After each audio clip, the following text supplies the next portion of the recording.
Bonjour et bienvenue au premier cours que je vais donner sur l'initiation aux nouveaux développeurs. Donc, premièrement, il faudra apprendre à penser orienté à objet. Donc, si nous commençons par un petit parallèle entre une façon de programmer qui s'appelle le procédural et l'orienté à objet. Le procédural est une routine dans laquelle on met des instructions qui sont une à la suite des autres et qui sont répétables un nombre X de fois selon les boucles et selon les conditions dans lesquelles la routine évolue. Mais ce qu'il faut savoir du procédural, c'est que c'est une liste d'exécutions qui se fait une en arrière de l'autre et qui peut très très vite devenir très lourde à entretenir et qui fait des programmes qui sont très très complexes et dans une façon de penser un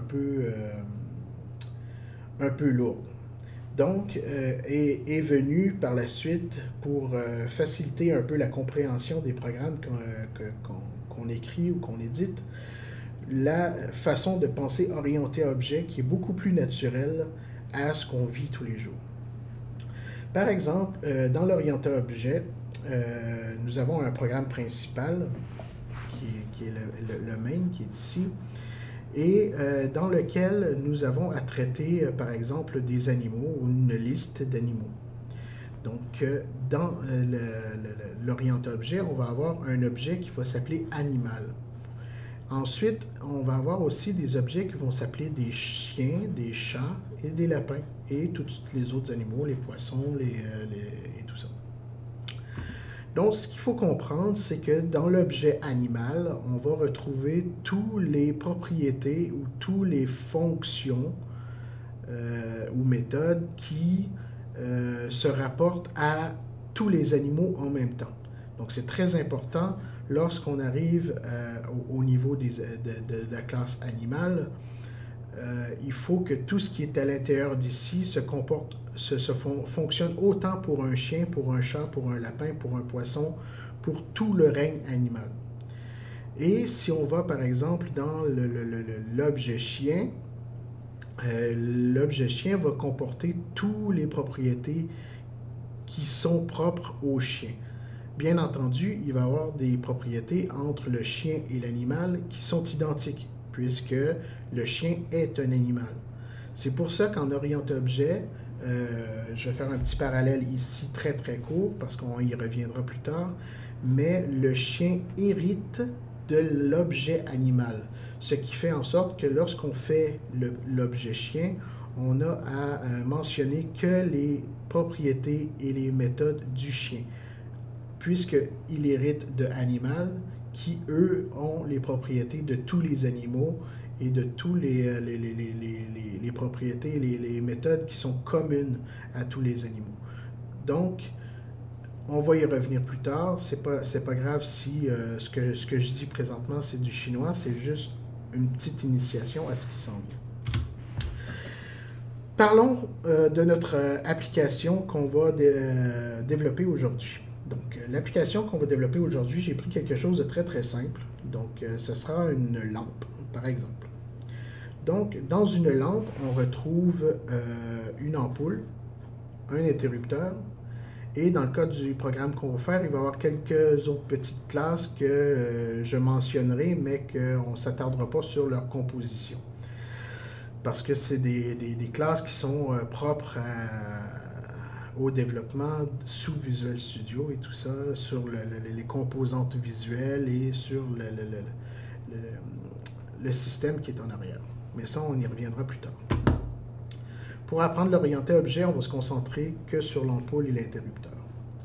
Donc, si on prend l'objet ampoule, par exemple, dans l'objet ampoule, nous avons une propriété qui s'appelle est électrisé, qui va nous permettre de savoir à partir du principal, est-ce que l'ampoule est allumée ou est-ce qu'elle est éteinte.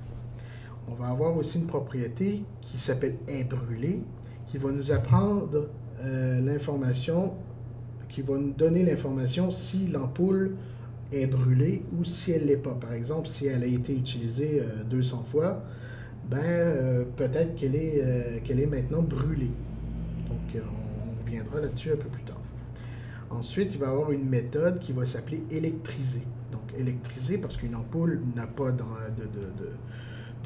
d'interrupteur ou de choses comme ça. C'est juste tu fais passer de l'électricité dedans et elle devient électrisée. Et lorsqu'elle est électrisée, les composantes intérieures de l'ampoule s'allument.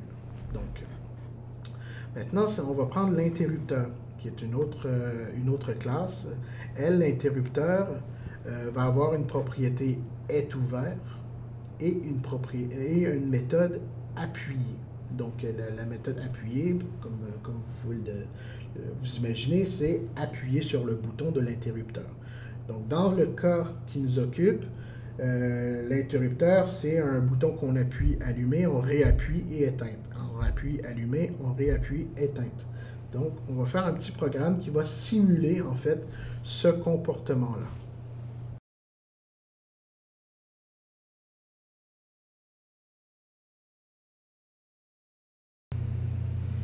Bonjour et bienvenue à la partie la plus amusante de notre vidéo. Donc, nous allons bien sûr parler de la partie pratique. Donc, dans Visual Studio 2019 que j'ai ici, nous allons appuyer sur Fichier, Nouveau, Projet.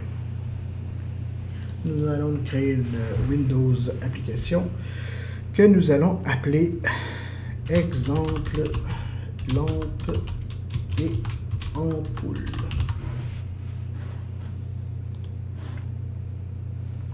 Par la suite, nous allons prendre la composante qui a été générée par Visual Studio et nous allons la mettre à notre goût. Donc, nous allons renommer le formulaire en lampe, puisque c'est une lampe que nous voulons designer. Et nous allons mettre le titre de l'application lampe version 1.0. Nous allons prendre dans la boîte à outils un petit panel. Les panels, c'est une composante qu'on utilise souvent pour regrouper des composantes entre elles. Et moi, je les utilise aussi souvent pour faire du style, ça veut dire des lignes de couleurs ou des fonds de couleurs ou des choses comme ça. Donc, nous allons l'utiliser pour symboliser notre ampoule. Donc, nous allons lui mettre une couleur par défaut, un petit bleu-gris. Ensuite, on va ajouter un bouton qui sera notre interrupteur. Et je vais mettre un libellé à l'intérieur qui va être appuyé.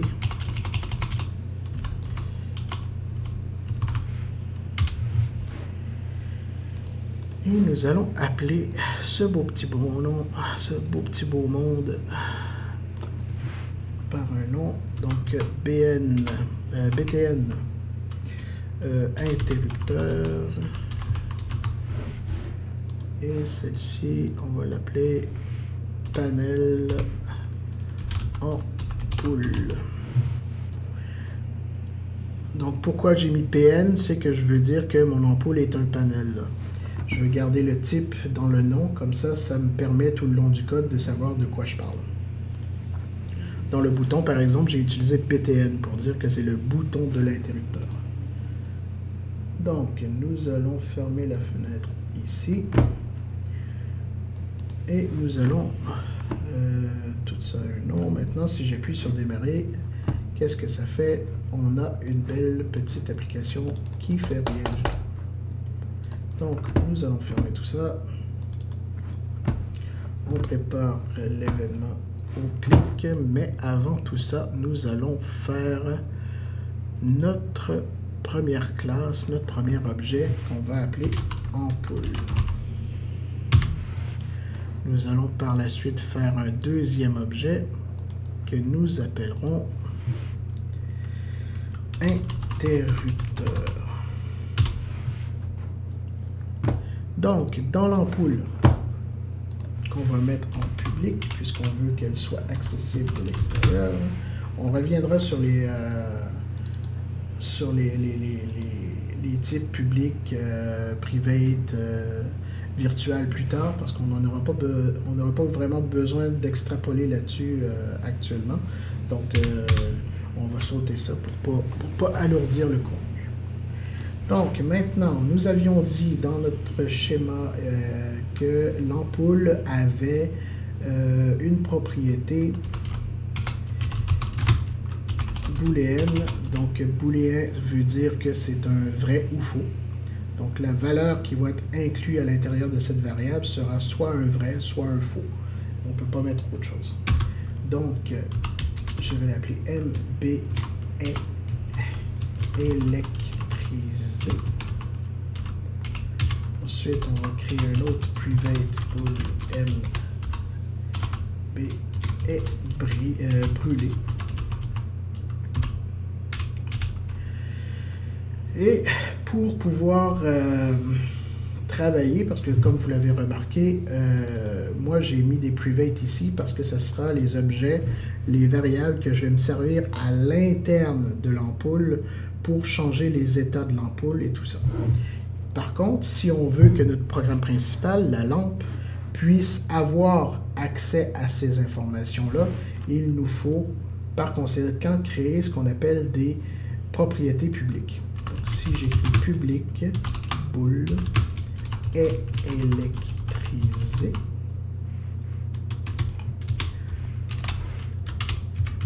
et on va y donner un accesseur get. Le get va retourner MB est électrisé.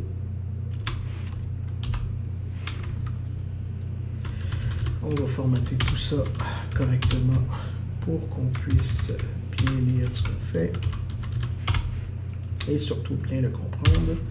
Et on a aussi la possibilité de mettre un set qui met à l'intérieur de B est électrisé la valeur qu'on affecte à la propriété. Mais dans le cas qui nous occupe, la lampe ne pourra que lire l'information si l'ampoule est électrisée ou non. On ne veut pas que la lampe puisse dire que l'ampoule elle est électrisée, c'est l'ampoule elle-même qui doit se définir comme étant électrisée. Donc pour ce faire, on va enlever le set et ça va limiter les droits d'accès à la propriété en lecture seulement.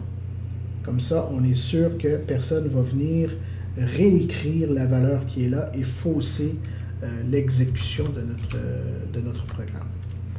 On va rajouter par la suite un autre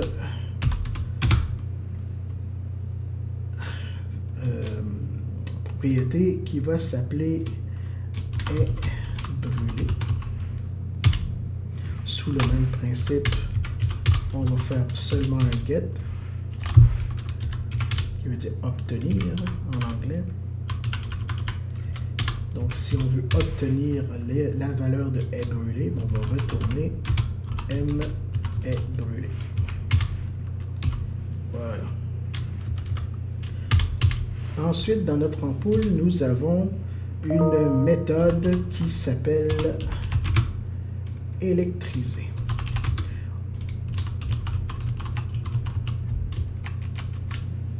Et la méthode qui s'appelle électriser, bon déjà ici j'ai écrit void, ça veut dire nul, ça veut dire rien. Ça veut dire que la méthode électriser ne retournera rien.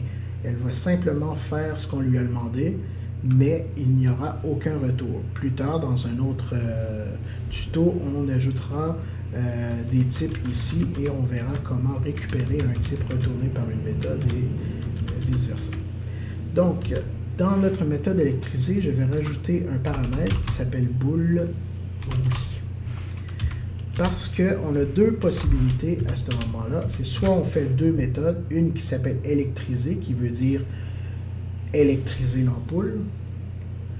Et dans ce cas-là, il faudrait faire une autre méthode qui s'appelle non électriser, qui ferait arrêter d'électriser l'ampoule.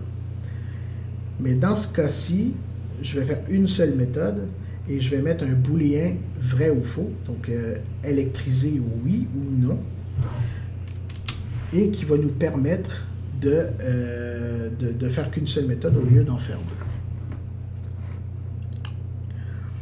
Ensuite, nous allons aller faire notre interrupteur.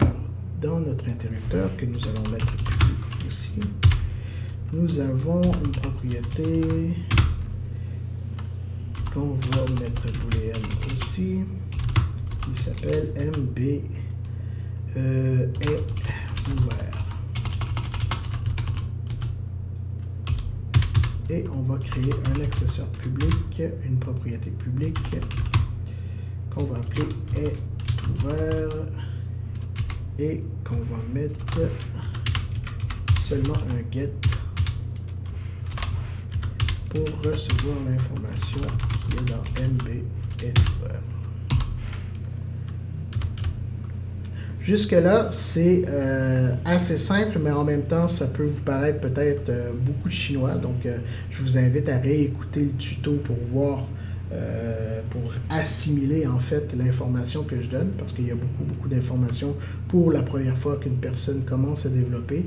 Mais j'essaye de faire les choses le plus concis possible pour que ce soit le moins compliqué possible.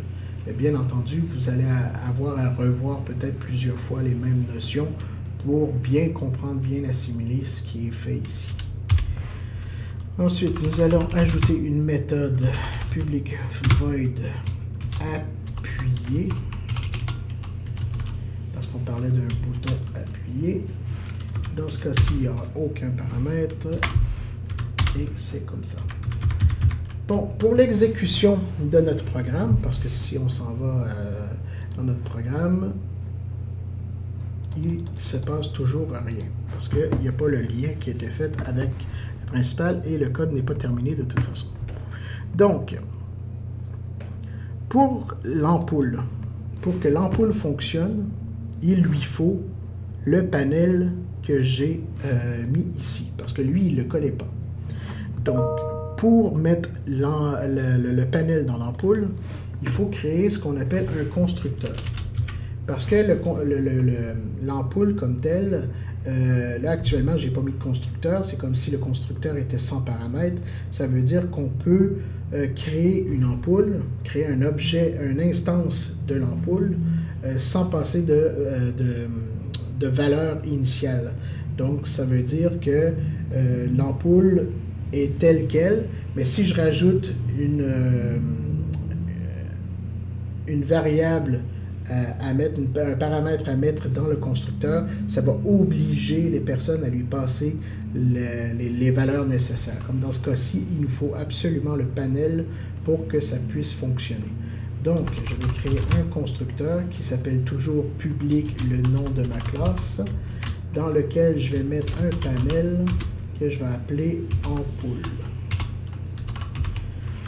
Et en local, bien entendu, il va falloir que je me crée une variable privée qui va contenir mon panel que je vais appeler m_pn ampoule. Et dans mon constructeur, je vais mettre m_pn ampoule est égal à ampoule. De cette façon, l'information est bien passée. Et si je m'en vais ici, et je fais notre première condition, donc si oui, vu que c'est un booléen, je n'ai pas besoin de dire si oui est égal à quoi, je vais dire si oui, ça veut dire si la valeur de oui était vraie, donc ça veut dire si j'électrise mon ampoule, qu'est-ce qui se passe?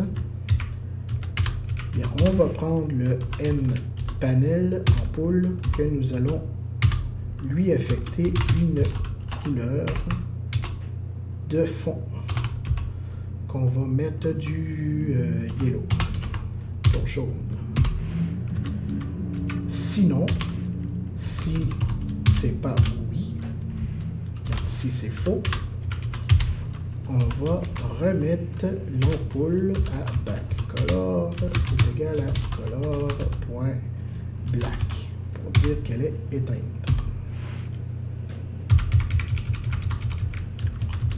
Et d'un coup que c'est fait, on va dire MB est électrisé. On va y marquer la valeur qui est dans oui. Donc, si elle est électrisée, vu qu'on le passe en valeur à la fonction, ben, je vais le mettre aussi dans ma fonction. Donc, si elle tombe non électrisée, le oui va être à faux et il va mettre faux aussi dans électrisé. Donc, tout fonctionne bien. Si on va dans notre interrupteur, elle doit avoir l'ampoule. Donc, il va falloir créer ce qu'on appelle un constructeur ici aussi, public interrupteur, dans lequel on va passer l'ampoule comme telle, et non le panel cette fois-ci, on va passer l'ampoule. Donc, c'est l'ampoule, c'est l'objet de l'ampoule, l'instance de l'ampoule. Donc, nous allons passer un ampoule ici, et en privé, nous allons nous créer private ampoule, M ampoule, chez qui on va dire M ampoule est égal à l'ampoule.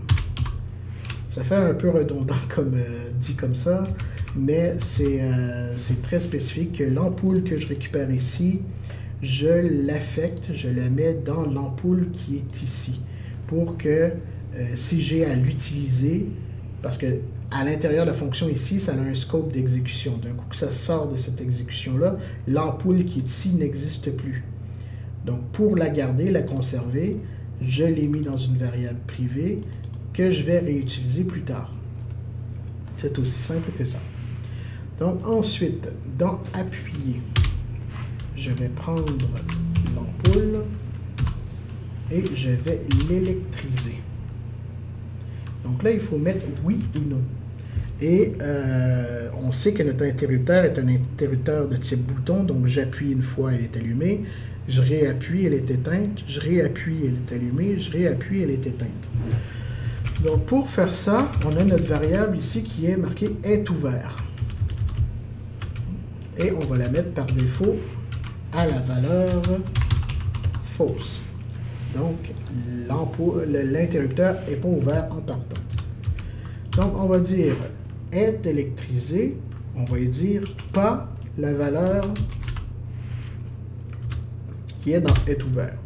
Pourquoi pas la valeur qui est dans le est ouvert? Parce que si l'interrupteur elle est déjà ouverte, lorsqu'on va on va appuyer sur le bouton, il va falloir mettre l'état de l'électrisation, donc électriser à, si ça ici c'était vrai, ça veut dire qu'elle est ouverte, il faut mettre électriser à faux.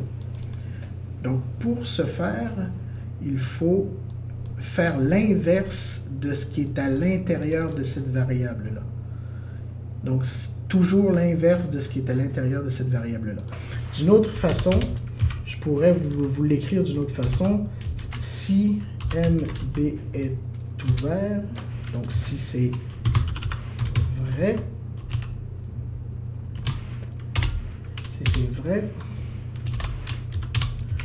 nous allons mettre notre électrisation à false. Et sinon, si c'est pas vrai, ça veut dire si c'est faux, nous allons mettre notre électrisation de l'ampoule à vrai.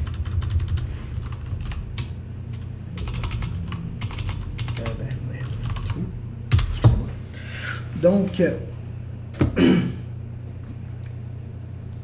pour revenir à ça, on se rend compte qu'en fait, ça ici, c'est toujours l'inverse de ça ici. Ça ici, c'est l'inverse de ça ici. Donc, si on dit que électriser est égal, on appelle la méthode électriser et qu'on met l'inverse de ce qui est à l'intérieur de cette variable-là, ça va fonctionner à tous les coups et ça va faire la même chose que si on avait écrit ça. Donc, vous, dans votre code, si vous voulez peut-être mieux le comprendre, vous pouvez garder cette version-là.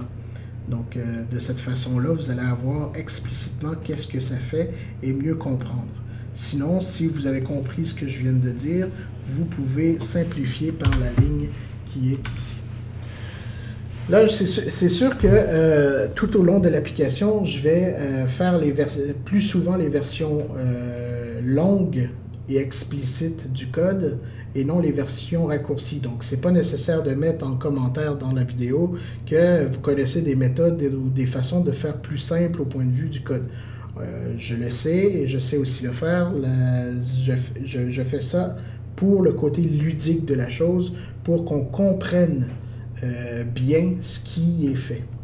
C'est beaucoup plus explicite de faire un si dans son intégralité que faire un si raccourci. Je vous montrerai tantôt pourquoi. Donc maintenant on a notre ampoule qui est électrisée. Donc si je fais démarrer et que j'appuie, ça fait rien pour l'instant encore. Pourquoi? Parce que notre programme principal ne connaît pas encore tout notre beau monde. Il faut lui apprendre. Donc, pour ce faire, nous allons nous créer une variable private dans laquelle on va mettre notre ampoule, m ampoule.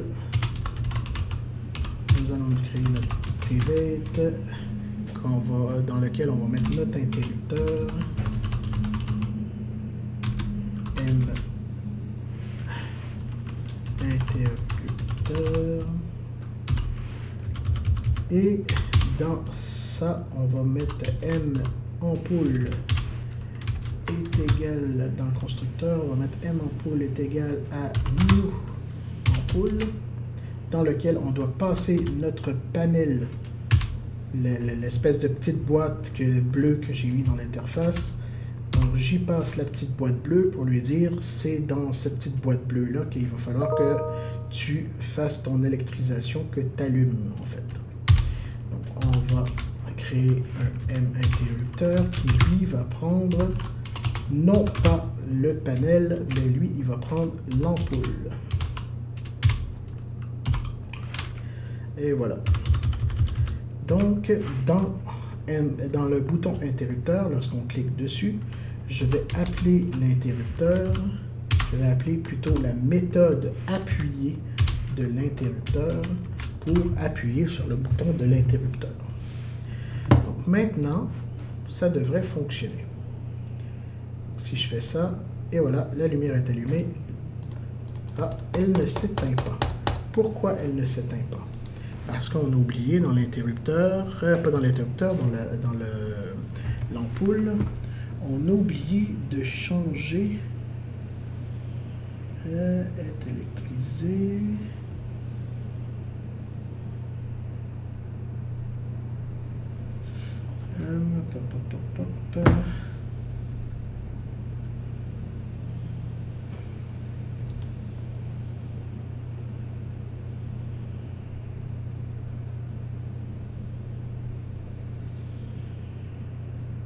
Non, c'est dans l'interrupteur, excusez-moi. Dans l'interrupteur, on a oublié de changer la valeur de est ouvert. Bien entendu, MB ouvert, il faut l'inverser. C'est bien d'électriser comme il faut sa lumière, mais il faut aussi ne pas oublier de changer la valeur de l'électrisation. Donc, il faut de savoir si l'interrupteur est ouvert ou fermé. Donc, l'état doit changer et c'est ce que nous avions oublié. Donc, on a mis ça. On allume, on éteint, on allume, on éteint, on allume, on éteint, on allume, on éteint. Et ça, on peut jouer avec ça pendant des heures et des heures. Et ça va faire toujours la même chose. Donc, pour complexifier un peu plus notre application et faire qu'elle soit encore plus le fun à exécuter, nous allons dans l'ampoule rajouter une notion qu'on a préparée ici, qui est la notion de brûler. Donc, comment on pourrait faire pour que notre ampoule soit brûlée ou qu'elle ne le soit pas? Donc, déjà, la valeur de brûler, on va la mettre ici à MB est brûlé à faux. Et on va se rajouter en plus private int.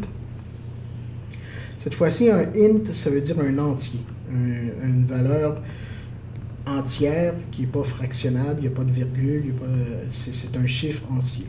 Donc, un chiffre entier, MI, donc pour M pour mandataire, I pour entier, qui va s'appeler nombre d'électrisation ou nombre allumé, nombre de fois qu'elle a été allumée. Donc, on va l'initialiser à M à 0. De quoi, quand on crée une ampoule, elle n'a jamais été électrisée, jamais été allumée. Et chaque fois qu'on va l'allumer, on va faire INB allume est égal à M INB allume plus 1. Bien entendu, il y en a qui vont me dire on aurait pu faire M INB allume plus point virgule. Oui, c'est un raccourci. Mais pour le bien de l'information, on va aller à la version longue pour bien comprendre ce qui se passe, parce que plus ne parle pas à tout le monde. Donc, fait que là, on a notre incrémentale qui s'incrémente chaque fois qu'elle est allumée. Donc, on va se rajouter un beau petit if ici qui va dire si INB allumé plus grand que 10, pas 200 comme dans la présentation initiale de cette vidéo, mais on va mettre 10 pour que ce soit plus facilement atteignable. Sinon, ça va être long. Donc, si elle est plus grand que 10, on va mettre est brûlé à true. Et on va mettre l'ampoule PN ampoule point back color est égal à color point gray. On va la mettre grise. Donc dès qu'elle est pétée, elle va être grise. Et on va mettre sinon entre ici. Donc sinon elle va se comporter comme elle se comportait avant. Ça veut dire qu'elle n'a pas été allumée le bon nombre de fois pour être brûlée. Donc elle va continuer à fonctionner normalement. Donc si j'exécute ça, qu'est-ce que ça fait? Allumer, éteinte, allumer, éteinte, allumer, éteinte, allumer, éteinte 10 fois. Et pouf, elle est brûlée. Non, peu importe ce qu'on fait, elle ne fonctionnera plus. C'est bien de la voir se brûler, mais ce qui est un peu dommage, c'est qu'on ne puisse pas la récupérer ensuite. Donc, ce qu'on va faire, c'est qu'on va se créer un autre bouton.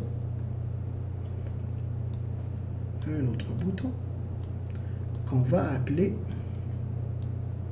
changer l'ampoule. Changer ampoule. Donc, on va l'appeler BTN changer ampoule. Continuer à les faire comme ça en définitif. Donc, changer ampoule. Et quand on change une ampoule, qu'est-ce qu'on doit faire? On doit faire une nouvelle ampoule. Donc, M ampoule est égal à une nouvelle ampoule dans laquelle on va lui donner le panel pour son bon fonctionnement. Donc, si on exécute ça, tac, tac, tac, tac, tac, tac, tac, tac, tac, tac, jusqu'à ce qu'elle soit brûlée, elle est brûlée, on change l'ampoule, et ça ne marche toujours pas. Pourquoi? Parce que ici, on a mis une ampoule dans l'interrupteur. Mais l'ampoule qui était affectée à l'interrupteur, c'est la vieille ampoule, celle qui est brûlée. Donc, pour ce faire, il faut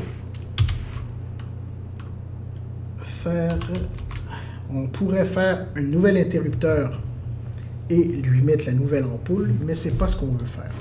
Donc ce qu'on va faire, c'est qu'on va aller dans interrupteur, on va lui créer en fait une accessibilité publique sur l'ampoule, M ampoule, non, ampoule, dans lequel on va faire un set et on va mettre dans MB M ampoule, on va mettre la valeur de la nouvelle ampoule. Et du côté de la lampe, on va simplement faire M underscore interrupteur point ampoule est égal à la nouvelle ampoule. Bien sûr, j'aurais pu prendre cette partie-là et la mettre directement ici et ça aurait fait le travail et j'aurais pas eu besoin de me traîner des ampoules dans le code. Mais pour les biens de la présentation, je vais laisser ça en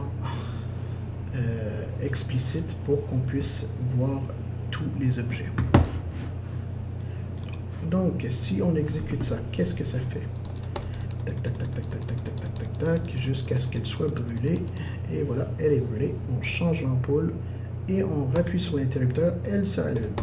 Et on est reparti encore 10 fois. Tac, tac, tac, tac, tac. Elle est brûlée. On change l'ampoule et on est reparti. Donc, ce qui nous fait une belle application avec un peu plus de complexité. Si on voudrait complexifier encore plus les choses, on pourrait ajouter un sélecteur de couleurs et mettre un mode de couleur à l'ampoule. Donc ça veut dire qu'on lui passe une couleur qu'il doit mettre à la place du yellow et mettre la couleur qu'on a reçue et tout ça. Donc je vous donne peut-être un exercice si vous voulez vous essayer de faire ce principe-là. Et on pourrait ajouter aussi que la lumière pourrait être brûlée, mais de façon random. Donc ça veut dire qu'on pourrait dire que entre 10 et 50 fois, une valeur complètement aléatoire faite par le système, elle ne se brûle pas toujours au même nombre et on pourrait améliorer notre ampoule comme ça. Donc, si vous voulez vous amuser, je vous invite à répliquer en fait le code qui a été fait ici et vous amuser un peu à faire un peu tout ce que vous voulez, tester des choses. C'est comme ça qu'on apprend et qu'on s'améliore. Donc, je vous donne rendez-vous à la prochaine. Vous pouvez mettre un petit pouce bleu, un petit j'aime et vous abonner à la chaîne, pourquoi pas.